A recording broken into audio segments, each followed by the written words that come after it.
bien? Hola. ¿Se escucha? Sí, adelante, adelante, por favor, adelante. Ya, ya. Ok. Este, bien.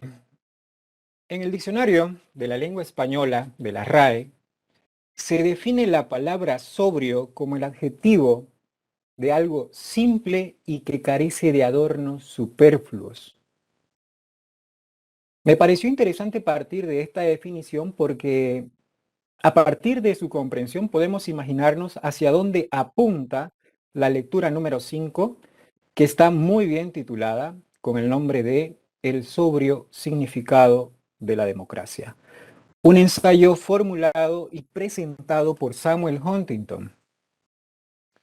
Tengan todos ustedes muy buenas tardes. Mi nombre es Gary Galarza y en esta oportunidad, con la colaboración de Nelcy Galarza, Laura Borda y Diana Ibáñez, les presentaremos de manera puntual los aspectos más importantes de esta lectura, que es un ensayo, por cierto, para su mejor comprensión y retención de la información. ¿Podemos pasar a la siguiente lámina? Por favor. Gracias. En esta lámina, a manera de esquema general y resumen, se presenta todos los puntos más importantes que se tratan en el ensayo. Precisamente, Huntington parte de la premisa de cómo el apoyo universal a la democracia se transformó en un desacuerdo general sobre su significado mismo. Es así que en este periodo los intelectuales y académicos desplegaron enormes esfuerzos para reducir la confusión existente en el momento. Producto de debates surgieron tres definiciones de la democracia. Una que estaba en términos de la fuente de la autoridad, una segunda que estaba en términos de los propósitos del gobierno y una última que hacía referencia a las instituciones. Precisamente esta última definición es la que predomina los últimos 20 años, refiere el ensayo. Ahora bien, según Huntington, la institución clave de la democracia es la elección de los líderes en eventos competitivos. Este hecho, por sus características, tiene repercusiones tanto económicas, militares y políticas, que son tratadas de manera amplia y extensa por el autor durante el desarrollo del ensayo. Pasamos a la siguiente lámina, por favor. Bien, el autor aborda el ensayo desde dos puntos de vista. Es por ello que parte de la afirmación de que el sentido de la palabra significado es doble. Por un lado está el sentido inherente o denotativo, que puede referirse a la definición de algo. Y por el otro lado está el sentido explicativo o connotativo, que puede referirse a las implicancias o consecuencias más amplias de algo.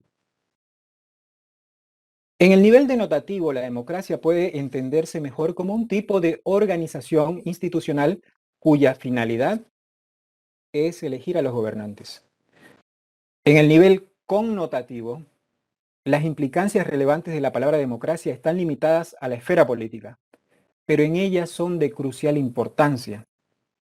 Bien, a partir de aquí, Nelcy y mi persona abordaremos el punto de vista que es el denotativo.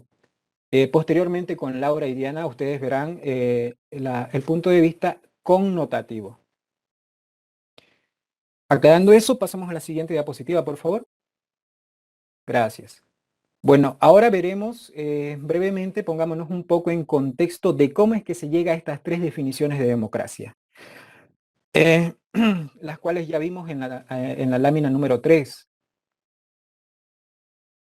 El concepto de democracia como forma de gobierno se remonta a los filósofos griegos. Sin embargo, su uso moderno data de las transformaciones revolucionarias de las sociedades occidentales a fines del siglo XVII.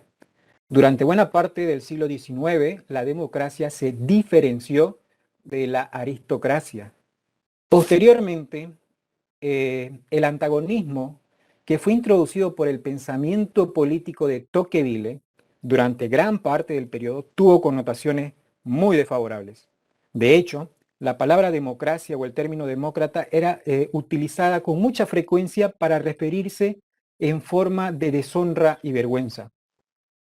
Pero a medida que la participación popular aumentaba en el gobierno hacia fines del siglo XIX, el concepto de democracia llegó a ser considerado en forma más favorable. Ser demócrata se convirtió en un sinónimo de prestigio. No obstante, los nuevos movimientos que rechazaban totalmente la democracia en ese momento estaban cobrando fuerzas. Los bolcheviques ya habían extinguido las frágiles tendencias democráticas que existían en Rusia. Los Mussolini ya estaba a punto de eliminar la democracia en Italia y los nazis empezaban su larga caminata hacia el poder. Es más o menos hacia los años 20, 30 que la oposición organizada hacia la democracia desapareció. Todo cambió con la derrota del eje opositor a la democracia. De repente todos querían ser identificados como demócratas. La democracia se transformó así en sinónimo de regocijo. Sin embargo, el precio de un apoyo universal a la democracia fue un desacuerdo universal también sobre su significado mismo. Todos definían la democracia de acuerdo a sus intereses propios. Cada quien tenía su forma de democracia favorita. Como veremos en la lámina siguiente, por favor. Gracias. Para resumir la lista de definiciones de democracia, en el gráfico de burbujas ustedes pueden apreciar algunas de ellas, como la democracia representativa, la democracia liberal, la democracia proletaria, la totalitaria, la industrial, la constitucional, la asociativa, la democracia pluralista, la económica, la democracia del pueblo, en fin, entre otras. Sin embargo, T.S. Eliot, aún antes de la Segunda Guerra Mundial, él ya se preguntaba, ¿significa algo tener tantos significados de democracia? Y es a raíz de todo esto que en los años 50, 60, los pensadores, los académicos, los politólogos desplegaron esfuerzos muy notables para reducir la confusión terminológica y conceptual de la palabra democracia.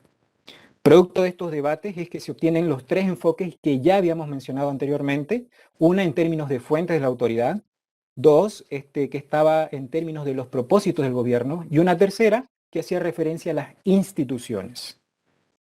Bien, pasamos a la siguiente lámina, por favor. Veamos ahora entonces la definición de democracia en términos de las fuentes de autoridad, una primera definición. Y para comprender esto, es preciso partir de la pregunta, ¿cómo se define la autoridad u órgano gobernante en democracia? Bueno, entre los griegos antiguos, la democracia era el gobierno del pueblo, la tenían clara. ¿Ya? Por ende, la democracia se distinguía de la oligarquía. Por otra parte, la democracia también puede ser definida desde el punto de vista de los atributos más que del número. Aristóteles se planteó cuestiones como, ¿era acaso la democracia el gobierno de la mayoría o el de los pobres? ¿Qué es más importante, el número o la clase? A todo esto, Aristóteles llegó a la conclusión de que el número era un atributo accidental y que la diferencia entre oligarquía y democracia era simplemente la pobreza y la riqueza. El problema real, el problema clave, era qué clase social tenía el poder.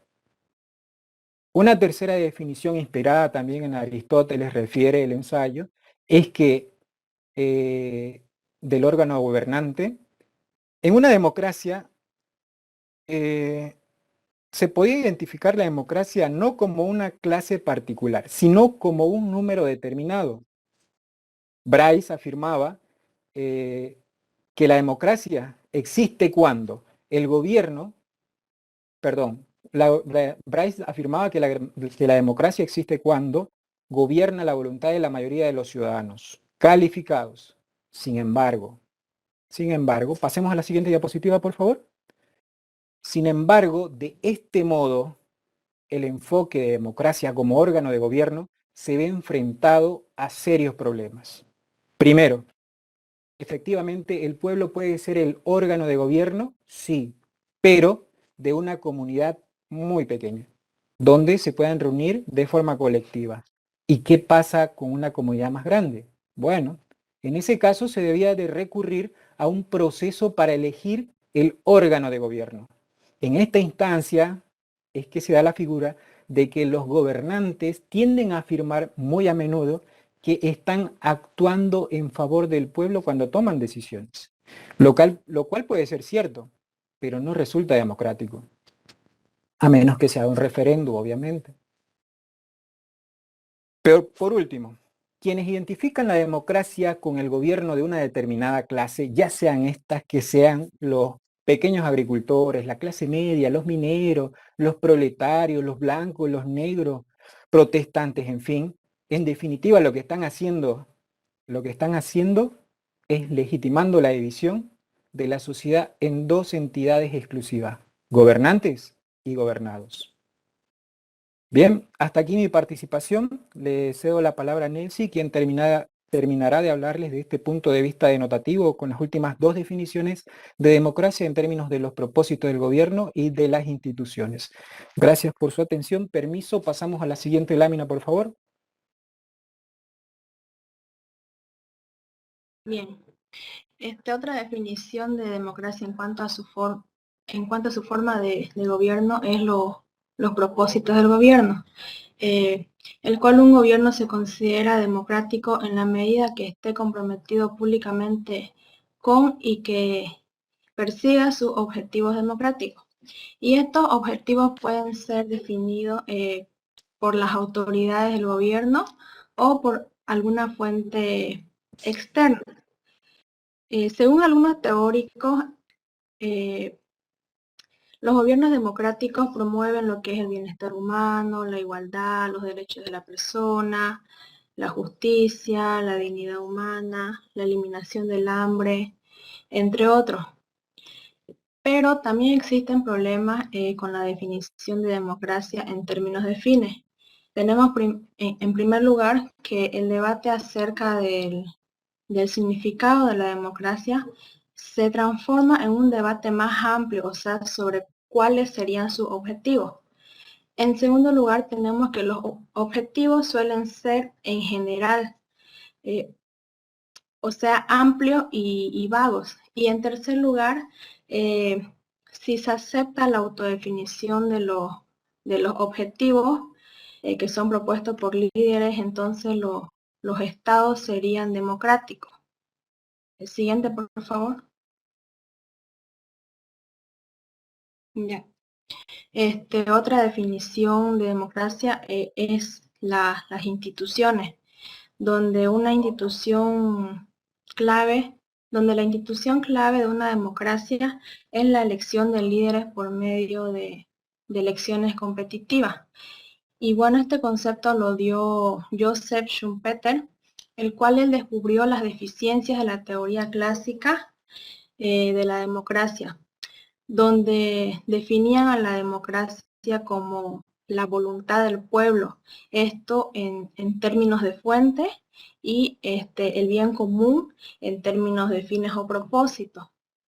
Y a raíz de esto es que formula otra teoría de la democracia, y esto lo hace como un método democrático que tenía como fin llegar a decisiones políticas donde los individuos pudieran decidir a través de una lucha competitiva por el voto del pueblo. Siguiente, por favor. Bueno, este enfoque institucional nos permite distinguir a la democracia con otros sistemas de gobierno, como ser el totalitarismo y el autoritarismo. El totalitarismo se constituye por un solo partido que está dirigido por un solo hombre, el cual es una ideología bien desarrollada. Y el autoritarismo tiene un solo líder y no está representado por ningún partido. Bueno, podemos ver en este cuadro comparativo los tres sistemas de acuerdo a diferentes características. Por ejemplo, por el rol de la ideología, en el sistema democrático es limitado, mientras que el sistema totalitario es central y en el sistema autoritario no existe. En la forma de la participación o característica de participación, los sistemas democráticos y totalitarios tienen una participación amplia, pero en el sistema democrático es autónoma, mientras que el sistema totalitario es movilizada. En el tema de la libertad de expresión, un sistema democrático tiene una libertad de expresión amplia, mientras que en el sistema totalitario no existe y en el sistema autoritario se ve esto restringido. En el tema del control de la economía por parte del gobierno, los sistemas democrático y autoritario tienen un control limitado o moderado, mientras que un control limitado o moderado sobre la sociedad y la economía, mientras que un sistema totalitario tiene un amplio control. Bueno, ahora vamos a pasar al siguiente punto connotativo.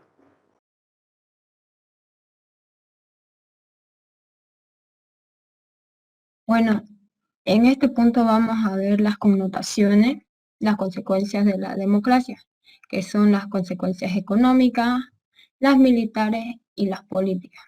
Siguiente lámina, por favor. En las consecuencias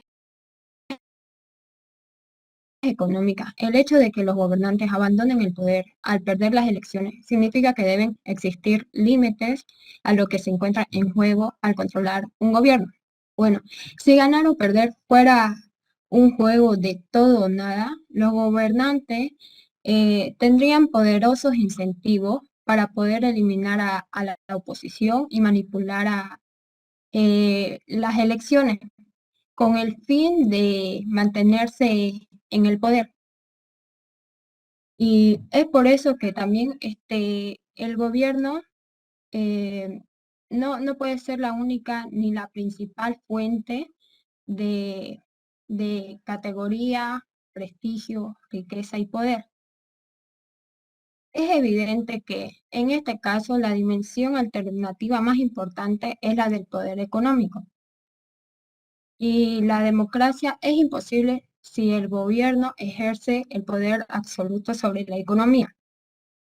Las democracias políticas están menos inclinadas a promover una propiedad más igualitaria de los medios de producción que una distribución más igualitaria de los ingresos.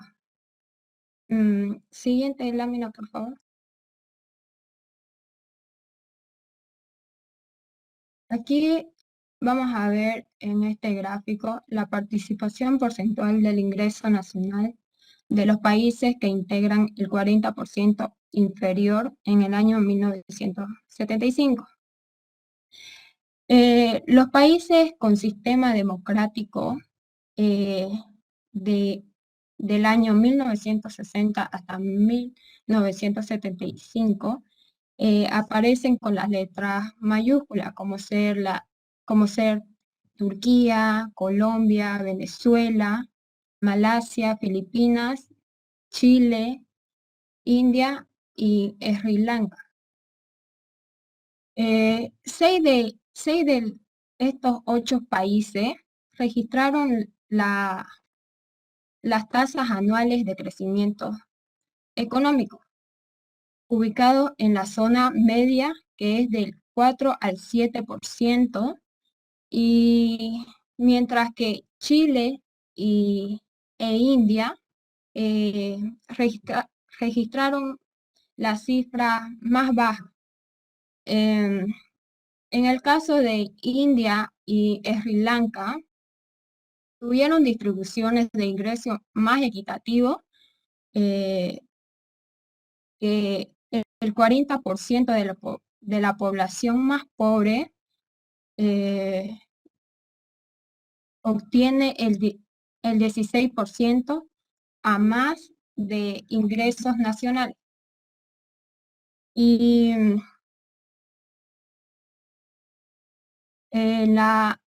el ramo del 10 al 16% están tres democracias, que el 40% de la población, el 40% de la población más pobre recibía menos del 10% de los ingresos nacionales.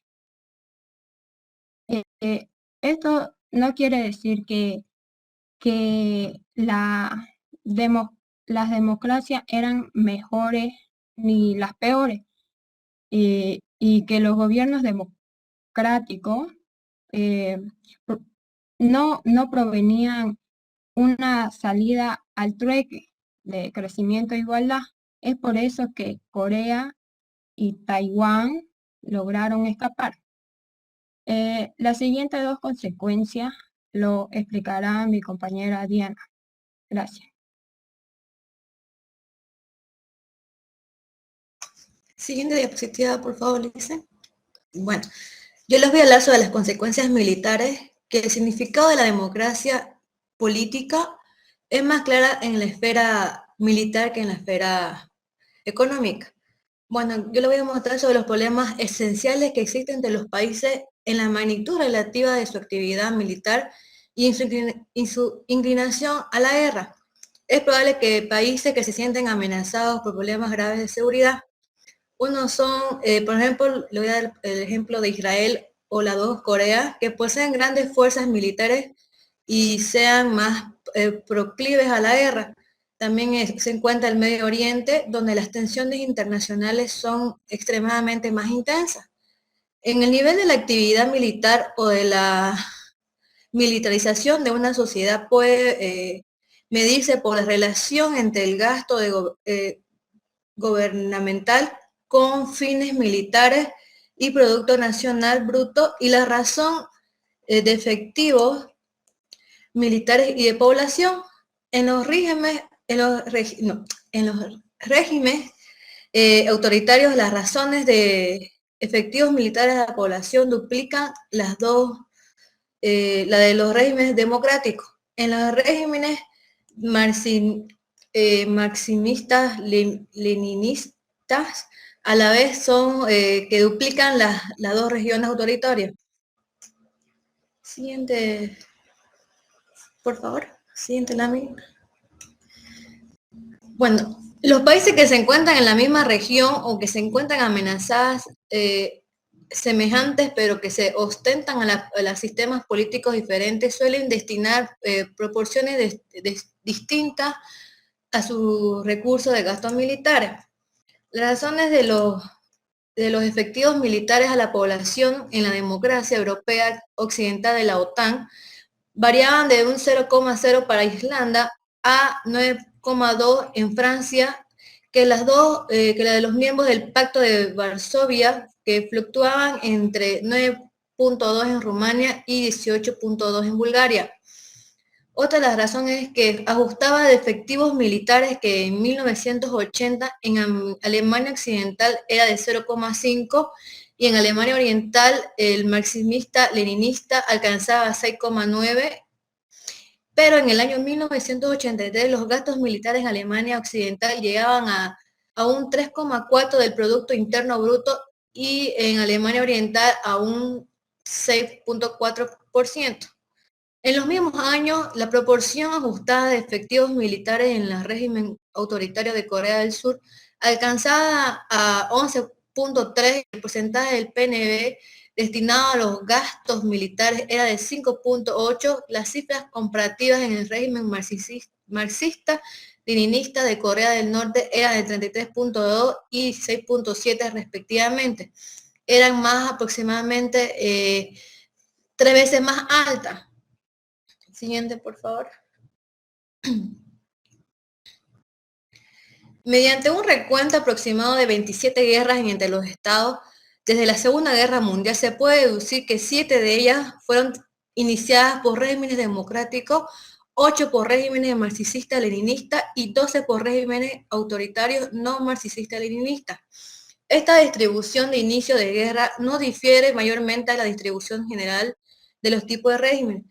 Solo un pequeño número de países estaba involucrado con ciertos factores de carácter geopolítico regional que predominan en las decisiones de todos los tipos de regímenes para recurrir a las armas.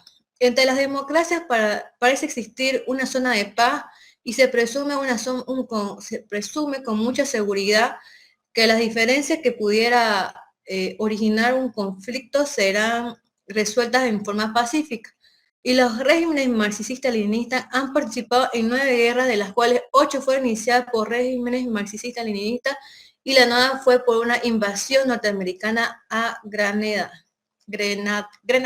Eso. Siguiente, por favor. Podemos hablar también de las consecuencias políticas. Los sistemas democráticos tienden a presentar niveles más altos de orden público que los sistemas no democráticos. Los sistemas democráticos tienden a presentar niveles más altos de orden público que los sistemas no democráticos porque se descubrió una relación entre estabilidad y tipo de régimen. Los países más democráticos eran los más estables, estaban luego aquellos lo que eran los menos democráticos y los países que combinaban los elementos de democracia y dictadura, experimentando la mayor cantidad de desorden y violencia. Siguiente, por favor. Les voy a hablar también sobre las grandes revoluciones violentas que derrocan regímenes autoritarios, no dan origen a regímenes democráticos. Le voy a mostrar, por ejemplo, la revolución de Rusia hacia Lenin y Stalin. También hubo la revolución francesa que fue hacia Napoleón y la restitución de los Borbones. La revolución inglesa que derivó hacia Cromwell y la restitución de los Estuardos. También hubo la revolución china, que primero hacia la dictadura nacionalista y después hacia la comunista. Y tenemos la revolución mexicana que dio origen al mandato de los generales. La revolución boliviana ocurrió lo mismo, pero en orden inverso. Y también tenemos la revolución cubana de Castro, que dio origen a la dictadura unipersonal. La revolución nicaragüense a la dictadura sandinista de rápido desarrollo. También la última tenemos la revolución norteamericana, que no fue una revolución social, sino que esencialmente fue una guerra de independencia porque no condujo a la recreación de básicamente las mismas instituciones semidemocráticas que existían antes de la guerra. Siguiente, por favor.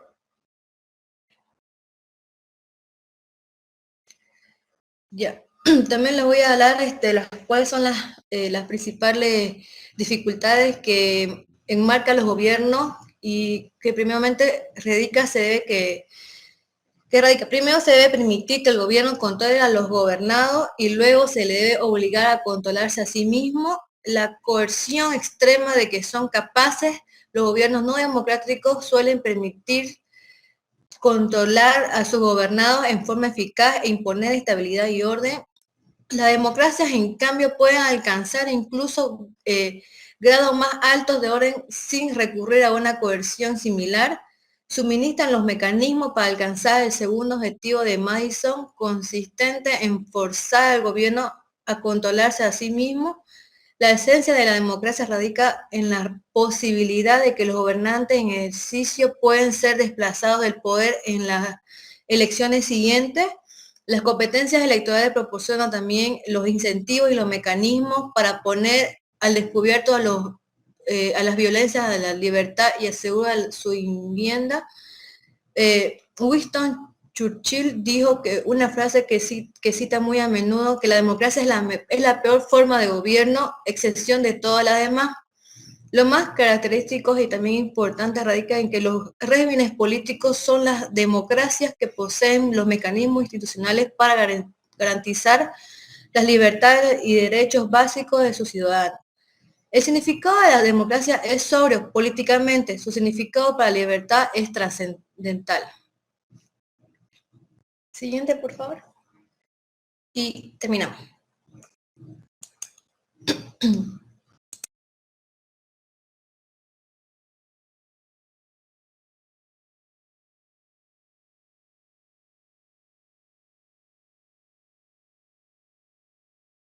Eso sería todo, Lice.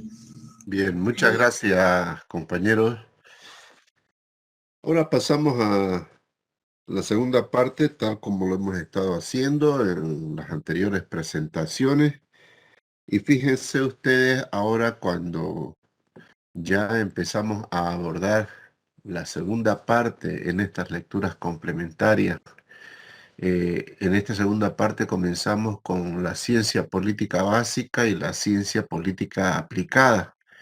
Hoy escudriñamos sobre el tema de la democracia y su significado.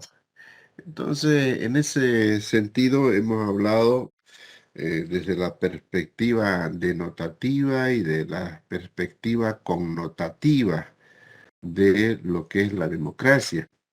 Y ustedes saben que en el primer caso, la denotación es eminentemente referencial, ¿no? Y en el segundo caso, la connotativa se refiere ya a un aspecto añadido, a un valor añadido, a un plus, es decir, a una analogía que ya podemos hacer de una determinada realidad como es la denotación. Indudablemente, la forma de gobierno que los estados aspiran a tener está en torno a la democracia. Pero se ha visto a lo largo de la historia de la humanidad que la democracia ha tenido sus transformaciones que han ido hacia un régimen de tipo autoritario que puede emerger de manera inicial y luego un gobierno de tipo totalitario ya desde una perspectiva mucho más extrema. Entonces, cuando estamos hablando de la democracia, estamos hablando de la libertad, estamos hablando de la participación, que es importante. Entonces, estados que se precien como estados modernos, pues aspiran a tener gobiernos de tipo democrático, ¿no? Participativo, en libertad. Entonces, esa es la aspiración que se tiene en todos los estados en el mundo. Pero hay una lucha permanente y sostenida en el momento que un grupo de personas accede al poder, porque tal como hemos visto ya en la primera parte de las lecturas complementarias, el poder parecería que es algo que obnubila la mente del individuo y lo transforma. Entonces, la única manera de saber cuál es el impacto que tiene el poder en una persona es estando en el poder, porque después puede ser meramente especulativo.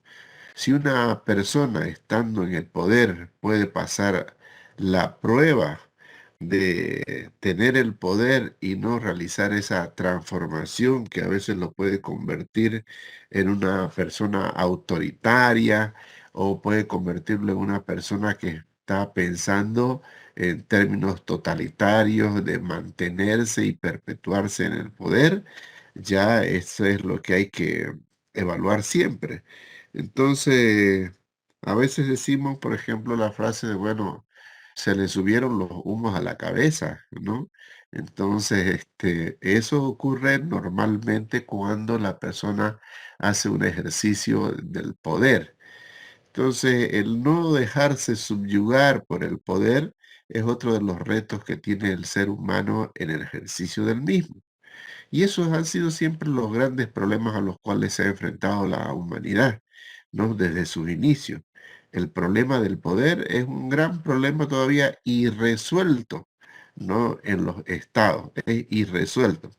Porque ustedes fíjense las transformaciones que hay en los gobernantes, ¿no? Antes de ser elegidos, entonces hay una serie de ofertas que hacen a la comunidad, pero una vez que ya están electos, y parece que se transforman y a veces ni siquiera cumplen el plan ofrecido, sino que lo cambian, lo tergiversan, ¿no? A favor ya de lo que sería un interés, puede ser individual, personal o un interés de tipo corporativo, es decir, respondiendo al grupo de poder al cual pertenecen. Entonces, esa es una problemática, como le decía hace un momento, irresuelta en términos de la doctrina de la ciencia política. Indudablemente, el poder se ha estudiado, se sigue estudiando ahora y se va a seguir estudiando todo el tiempo, ¿no? Para ver ese tema irresuelto. Otro de los temas irresueltos para la humanidad también, y sobre el cual podemos mencionarlo ahora, y valga la oportunidad, es el tema de la felicidad. La felicidad y el poder, dos temas irresueltos para el ser humano. Entonces, en esta asignatura de ciencia política, bueno, indudablemente se trae a colación este tema del poder, que ya lo hemos observado, es decir, su presencia en diversas reflexiones de los filósofos dentro de la doctrina de la ciencia política. Y esto tiene una larga data. Nos podemos remitir, por ejemplo, a los filósofos griegos y vamos a ver de que desde ese entonces ya se discutía el tema del ejercicio del poder, ¿no? Y siempre se ha estado retaseando para que este poder no pueda ser accedido por cualquier persona de la gran mayoría existente, sino que ha estado destinado a la aprehensión de una cierta élite, ¿no? Y tal como se mencionaba también aquí en la lectura, ¿no? Entonces vemos que indudablemente la democracia tiene sus problemas, ¿no? No es que sea un mar de leche. Entonces, es contra eso lo que siempre hay que luchar, contra todos esos problemas que se presentan o emergen de un proceso democrático. O sea, aquí tenemos una serie de referencias para poder hacer el análisis a través de los diferentes regímenes que han existido en la historia, ¿no? Tal como se mencionaba en la lectura y tal como ustedes lo sintetizaban en la presentación. Entonces ahí tenemos nosotros consecuencias pues económicas, consecuencias militares de los procesos democráticos y indudablemente los políticos. Entonces los sistemas democráticos pues tienden a presentar niveles más altos de orden público que los sistemas no democráticos, ¿no? Es por eso que se hace mucha alusión, por ejemplo, al partido marxista-leninista trotskista, ¿no? Que en su momento tuvo su auge, sobre todo en la Unión de Repúblicas Socialistas Soviéticas. Y todavía los regímenes que en la actualidad tenemos, pues, ¿no? Que son de tipo totalitario, ¿no? Como Corea del Norte, o en América Latina como Cuba o Venezuela, que son regímenes más con un afianzamiento de tipo ideológico, ¿no? Que de otra forma.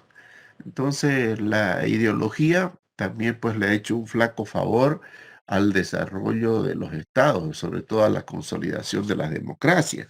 Entonces ahí tenemos mm, muestras todavía en este siglo XXI de ese tipo de regímenes.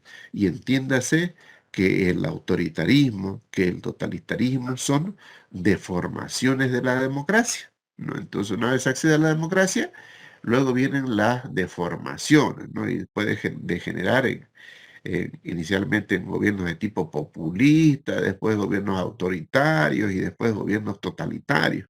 Es decir, eso se va profundizando en la medida que también no exista una reacción de la sociedad, de la comunidad hacia ese tipo de regímenes. Y estos se van camuflando pues con los aspectos económicos. Ustedes saben que el aspecto económico también es un brazo operativo que tienen este tipo de gobierno. Me estoy refiriendo a los autoritarios y totalitarios para poder considerarse. no como un gobierno, entre comillas, democrático, porque siempre este tipo de regímenes van a decir de que son lo más democrático que existe, ¿no? Entonces, ustedes siempre han escuchado, digamos, a diferentes gobiernos autoritarios, ¿no? Y eso se lo señala en la historia, que ellos siempre han pregonado ser los gobiernos más democráticos cuando están dentro de un pleno autoritarismo o dentro de un pleno totalitarismo. Bien, entonces la invitación también que nos hace esta lectura va en ese sentido, ¿no? De reflexionar, de ser críticos ante las diferentes realidades que tenemos en nuestro contexto, ¿no? Y ustedes ven que en el caso de nuestro país, pues se puede aplicar muy bien esta teoría para poder hacer un buen análisis. Bien, compañero, ese es mi comentario, ¿no? En torno a esta lectura que acabamos de revisar y dejo pues abierto para que cualquier compañero de la clase pueda preguntar, pueda comentar, o ¿no? O pueda hacer algunas sugerencias en torno a esta lectura. Adelante, por favor.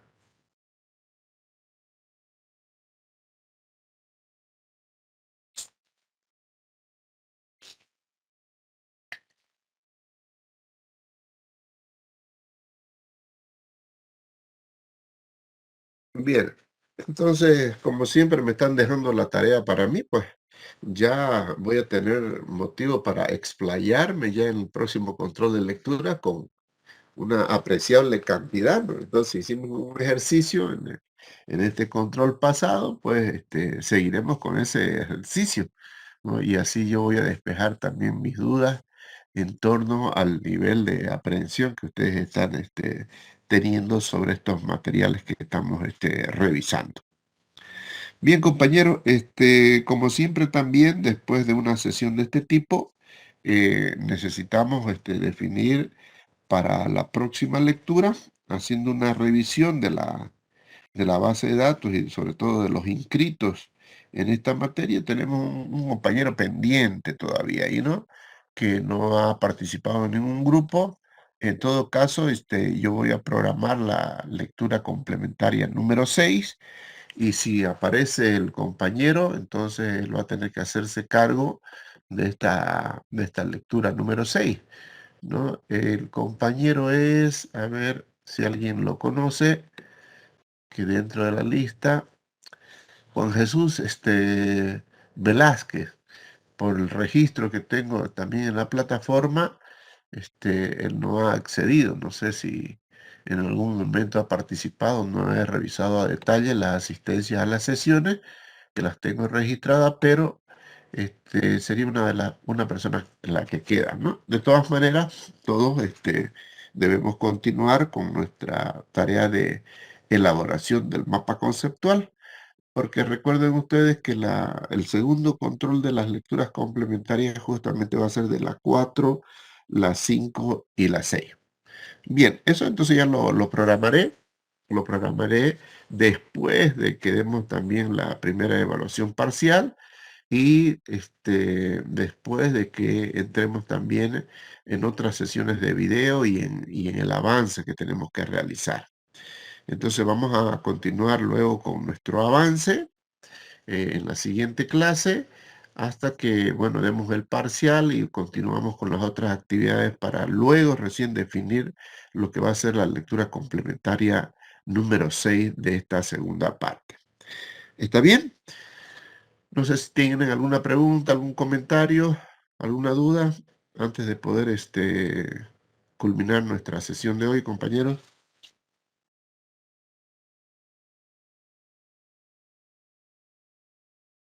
Bueno, entonces eh, continuamos la siguiente clase, ¿no? Nos vemos el día lunes para seguir con nuestro avance de la materia y por ahora agradecerle su presencia, compañero, en la sesión. Por favor, he visto que ha entrado una persona más.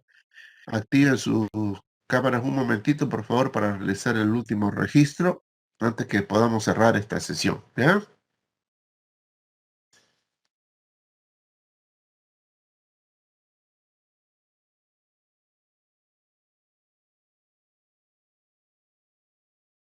Paola nos está faltando. Paola, ¿está ahí todavía?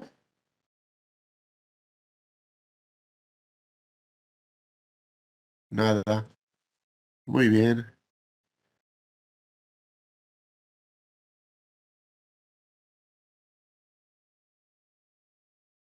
Muy bien, compañeros. Entonces, que tengan una buena tarde y nos vemos la próxima clase. Hasta luego, compañeros. Hasta luego, Lisa. Gracias.